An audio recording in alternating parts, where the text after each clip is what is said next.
কিরে তুই তো এত ইমার্জেন্সি খবর দিলি, কোনো সমস্যা হয়েছে কি? ভাই আমি একটা মেয়ের সাথে রিলেশন করতাম, এখন আমার মা বাবা সম্পর্কটা মাইনে নিতেছে। এখন আমি সিদ্ধান্ত নিছি মেয়েরে লইয়া ফালাইয়া যায়। ভাই আপনি একটা কিছু করেন না। আচ্ছা দেখি কি করা যায়। এ নাতি, এদিকে আসো।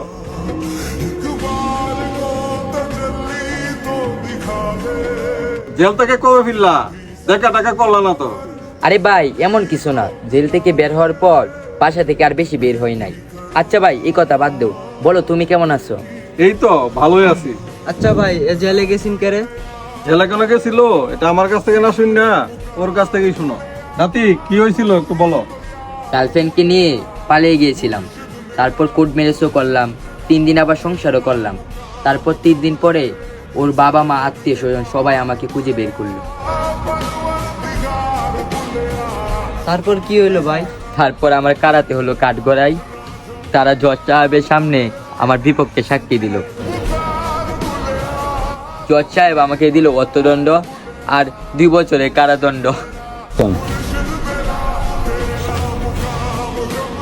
শুনলি তো ওর ঘটনা, যা করবি ভেবে চিন্তে করবি। আর একটা কথা মাথায় রাখবি, ওই মেয়ের সামনে যখন ওর পরিবার চলে আসবে না, তখন তোর মতো নাহিদকে চুরে ফেলতে ও দ্বিধাবোধ করবে না।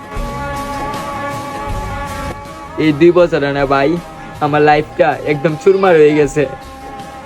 আপনি যা করবেন ভেবে চিন্তে করবেন। এখন সিদ্ধান্ত তোর, যা করবি ভেবে চিন্তে করবি। राधड़ दे यार मुझे यार सुन ले पुकार।